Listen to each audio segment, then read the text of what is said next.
Sinong ay OFW.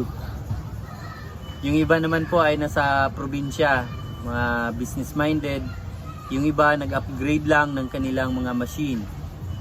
Alam nyo, isa sa pinakamagandang negosyo para sa taong 2024. Ito naman po ay hindi naman po para sa lahat.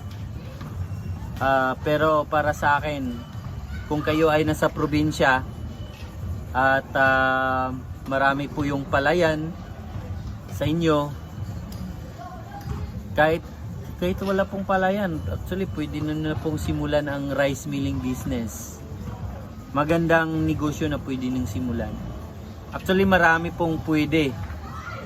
Depende po sa inyo yun, kung ano po yung napupusuan nyo. Pero sa lahat po